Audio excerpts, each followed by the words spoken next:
I could pretend this is a Halloween costume, but it's not. I'm just cold. Hey everyone, it's me again, and welcome to Faith's Feels. If you're new to my channel, welcome to my little corner of the internet. My name's Faith Grenade, and I put makeup videos here on YouTube most of the time. And you should subscribe and hit that little bell icon down below. It'll notify you every time I upload so you don't miss a minute of this riveting action. Sassy bear ears. This is a bear, by the way. Isn't he cute? Best $25 I have ever spent at Forever 21. So today is Faith's Feels, where I'm going to talk about my feels on a makeup product or on life in general. More specifically, I'm going to be talking about my new tattoo. I told you guys I would be discussing this as soon as my tattoo healed, and it has come pretty close to healing. There's a couple of little rough spots here and there, but it should be totally healed within the next day or so. So I was like, why wait? Let's talk about it now. I thought about doing like a tattoo tour. I know some YouTubers do that, but I do get kind of annoyed when people only have like a few tattoos and then do a tattoo tour like they have a million of them. I currently have 5 tattoos on my body, and I don't think that's really enough to warrant a tattoo tour.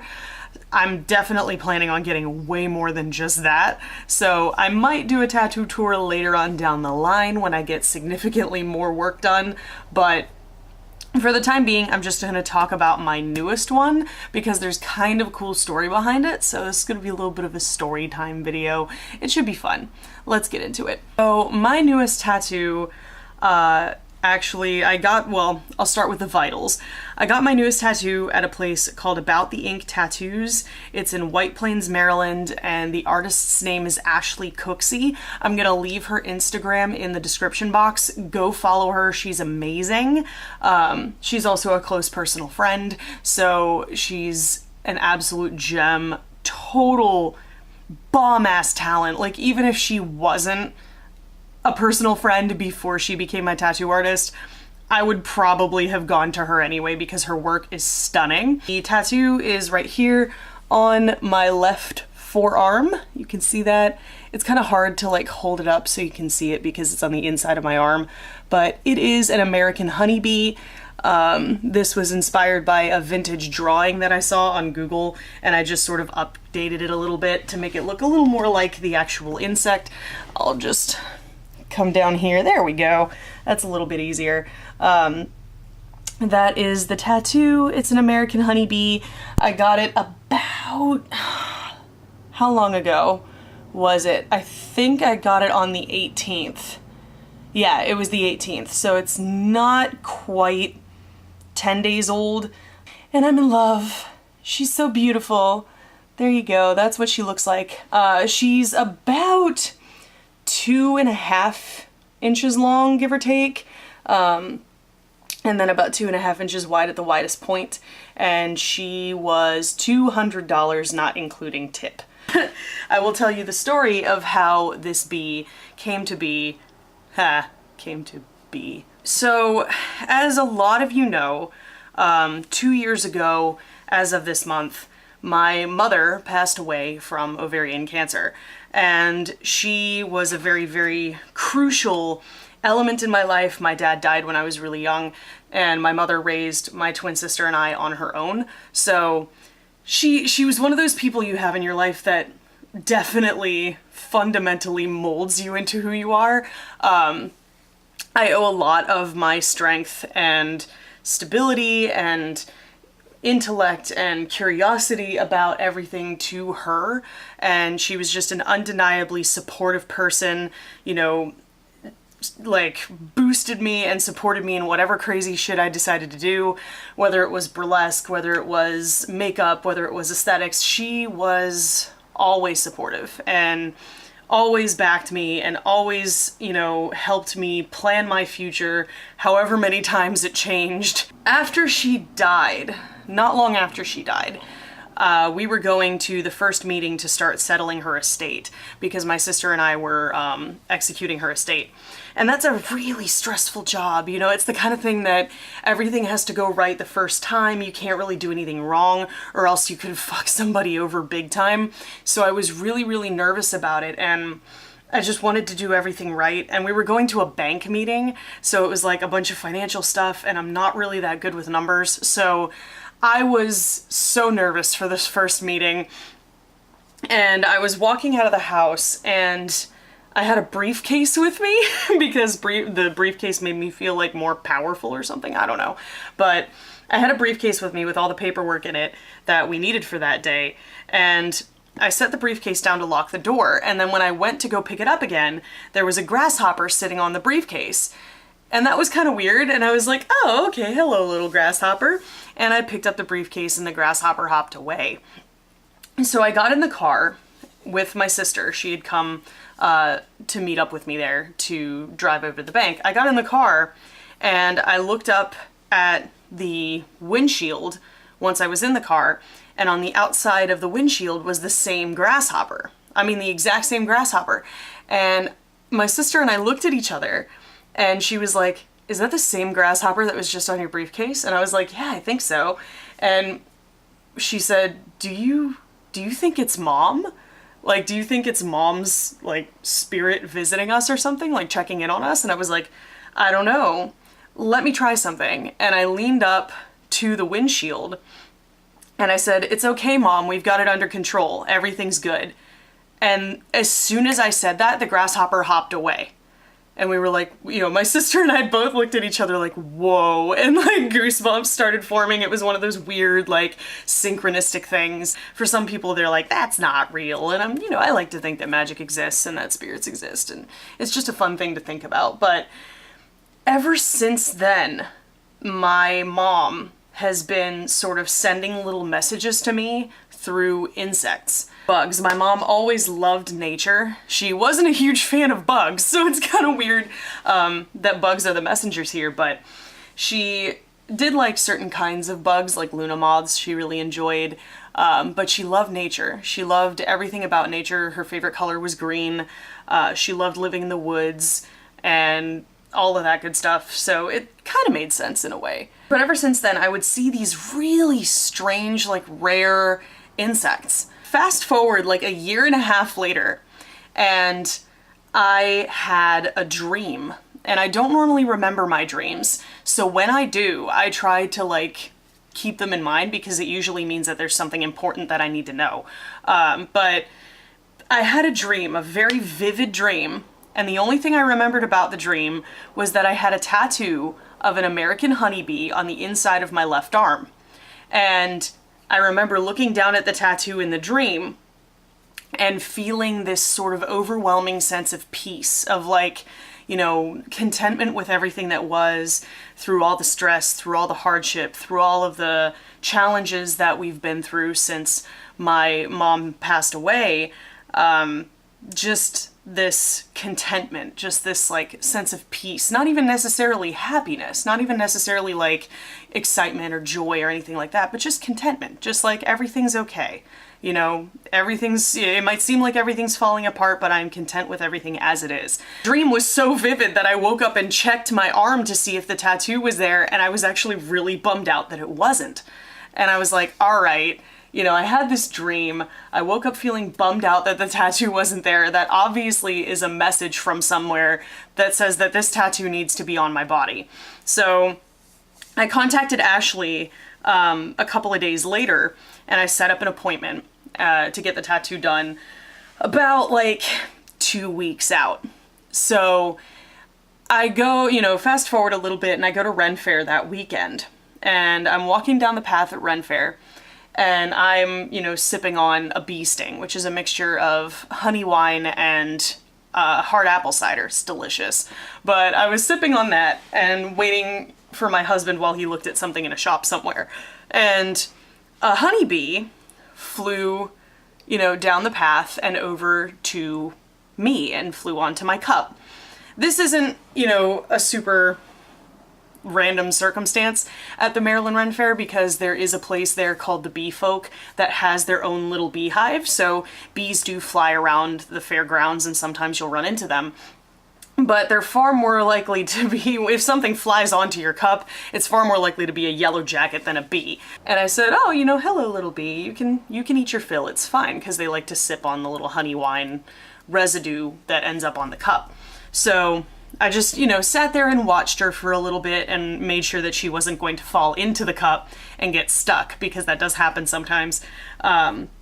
But, you know, I let her, you know, have her little proboscis out sipping, and then she took off, and I thought she was going to fly away, but she took off. She flew around my head 3 times in a clockwise direction, and then on the 3rd time she flew down in front of me and landed on my mouth. Like, this bee was on my mouth. Now, normally anybody else I know would have probably freaked the fuck out, but I felt, and you know, I might have even freaked the fuck out. I'm not terribly afraid of bugs, but you know, obviously you don't want to get stung by a bee or anything like that.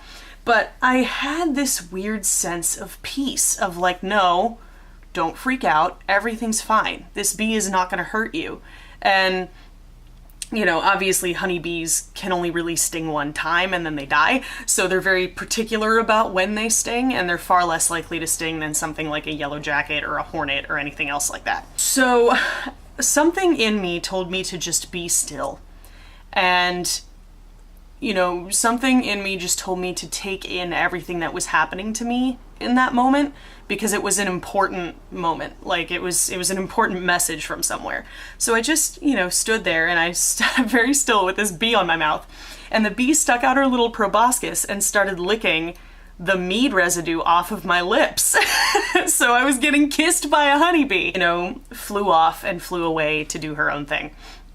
So this whole instance may have lasted a couple seconds, maybe. Like, it was a very, very quick little instance, but it was one of those moments in your life where it seems like time just slows down and everything was happening in slow motion. It felt like she was there for a few minutes. So, and you know, Justin was there too. He saw it and he was like, I think even he's like a notorious skeptic about this sort of stuff, but I think even he knew. I think even he could tell that there was something very important going on here, and that something very profound was happening, because he got the same feeling too, where the whole exchange may have taken a few seconds, but it felt like a lot longer than that, because time was moving in slow motion, and we were both just caught up in this beautiful moment. This beautiful kind of spiritual, metaphysical moment of communication between worlds, really. That really sealed it in my mind. That said, yep, this tattoo needs to be on my body. Is it the 18th yet? Holy shit. So I did go to About the Ink on the 18th, and I did get this tattoo. And really it was one of the first times that something like this has happened to me. I've never really had tattoos come to me in a dream. Normally, you know, my tattoos are either music related or, you know, union related. I have song lyrics written on my wrists. And then I have my Dave Matthews Fire Dancer on my shoulder, which was my first tattoo. And then I have a big piece on my calf that is my marriage tattoo with my husband. This has never happened to me before, so it felt really, really profound. And my idea, because I've seen other bugs since then, you know, I had a moment where I was coming home from somewhere. I can't remember where I was coming home from, but I got back to the homestead and I got up to the front door and there was a really weird looking bug on the front door. And I was like, who is this? So I get a closer look, and I had never seen a bug like this in my life, because this bug was like a bright pastel orange. And I have a picture. I'll try to find it at some point, and maybe I'll put it up here, maybe I won't. But it's this bright pastel orange bug. I had never seen anything like it before. So I took pictures of it, of course, and I'm a member of an entomology group on Facebook that helps identify insects. And so I put up some pictures of that bug on that site, and I said, hey, does anyone know what this is? I've never seen one of these before. And the general conclusion was everyone thought it was a katydid. The thing is, katydids are normally bright green, if you don't know what a katydid looks like. They're normally bright green.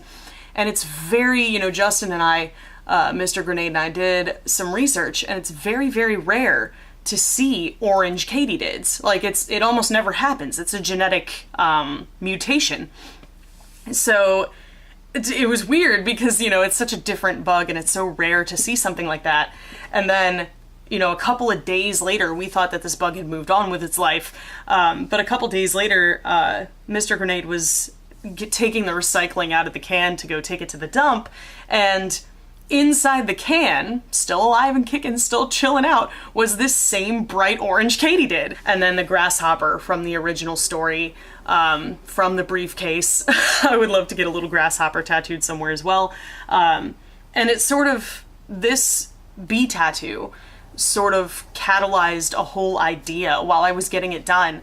I was thinking, oh man, how cool would it be to get an entire sleeve devoted to this? Because I'd always wanted to get a memorial tattoo for my mom, but I never really knew what I wanted to do with it. I never really knew what to get, or really what would, you know, quintessentially encompass how I want my mom to be remembered.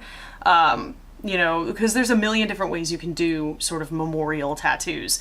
But while I was getting this one done, I was talking to Ashley and I was like, you know what would be really cool? I would love to do like a bug themed sleeve, like an insect themed sleeve, all the way from my wrist up my arm, of just all of the various bugs. Because I was telling her all these stories while this tattoo was getting done. It took about 2 hours to do this. And I was telling her the whole time all of these stories of these different messages that I've received and these different encounters I've had with insects that I believe are messengers from my mom, from Beyond the Veil. And she was just so tripped out by it. And the main pieces of the sleeve would be all of these different insects that I've encountered, that I believe are messengers from my mom. And then the filler piece of, you know, just to fill in the gaps between the insects would be some of the kind of botanical elements that I think of when I think of my mom. One of my mom's favorite plants was ferns. She loved the look of like the leaves of ferns, so I would want to include some ferns on there, and then some patchouli plants, because my mom used to wear patchouli oil as a perfume, and the scent of patchouli will always remind me of her. Always. Like, it takes me straight back to being a kid again, being at, you know, honor roll ceremonies in elementary school, and running up to my mom afterward and giving her a hug and smelling that patchouli perfume. That's the plan, is I'm gonna get eventually, when I get the money to, because, you know, good tattoos aren't cheap and cheap tattoos aren't good. So I'm gonna have to save up a bunch of money to get this done, and it's gonna take time. You know, I'm gonna have to work it in sections over an extended period of time. I'm not exactly sure how much of my arm this is going to cover. Like, I don't know if it's going to be like a full sleeve where every bit of skin on my arm is covered, or whether it's going to have some empty gaps in it or not. This is just a very new idea for me in general right now, but I know I want it to happen. I know I want that to be the memorial piece for my mother, is just like a mural, not of her life, but of the things that will always remind me of her. Because, you know, I don't want people to look at my arm and see the story of a person who meant a lot to me. I want people to look at my arm, see all of this beautiful artwork of all these gorgeous insects, and ask me what the meaning behind it is. Because I want to be able to tell the stories of my mom as I remember her, and make sure that people know what a wonderful, amazing, strong, powerful woman she was. A lot of people think I'm crazy for like doing the whole crystal thing and doing the whole tarot thing and all the metaphysics type stuff, but having moments like that, having like synchronistic moments like that, and telling people those stories, it's a very quick, easy way to help people get it. You know, like, I've told this story to the cashier at the bookstore I went to. I go to a store called Books A Million, and I told the story to the cashier there, and she got goosebumps. She was like, oh my god, this is crazy. Like, I was like, I know, right? It helps people to believe in magic again, which I think is really cool, and I think is something that we all really need right now. That's the story of this tattoo that is on me right now, and what it's going to turn into. I'm really, really excited for what's going to come in regards to that, and I can't wait to get enough money saved up to really, you know, do the whole thing. It's gonna hurt like hell because tattoos hurt. It's like I used to tell all of my friends who hadn't gotten tattoos yet, in order to have a tattoo, you have to get a tattoo. It's something you have to earn. But, you know, through that pain and discomfort comes something beautiful and something meaningful to you. If you don't like tattoos, I don't know why you watched this video all the way up till now. So, you know, like, tell me your stories. Have you guys ever had any of those, like, synchronistic moments that made you think, wow? Have you ever had any, you know, design ideas for body modifications or tattoos that, like, came to you in a dream? Does your makeup artistry work come to you in a dream? Because mine does sometimes. But tell me all of your stories. Tell me all your meaningful tattoo stories in the comments below. I would love to hear them. Do you have any ideas for tattoos you want to get? Like, tell me everything. I cannot wait to read the comments and hear you guys' stories, because I just think stories like this are really fucking cool. So, without further ado, I hope you guys found this video helpful, informative, or entertaining. If you did, there's a button for that. Spank that like button in the butt, you know it deserves it. And if you want to see more from me, you've got a couple options now. You can click the videos on either side of my head to binge if you're bored or bummed out, or hey, you can hit that button that looks like my face and subscribe and become a member of the faithful today. I put out new videos every Sunday. Thank you guys so much for watching and joining me today, and I will see you in the next video. Toodles!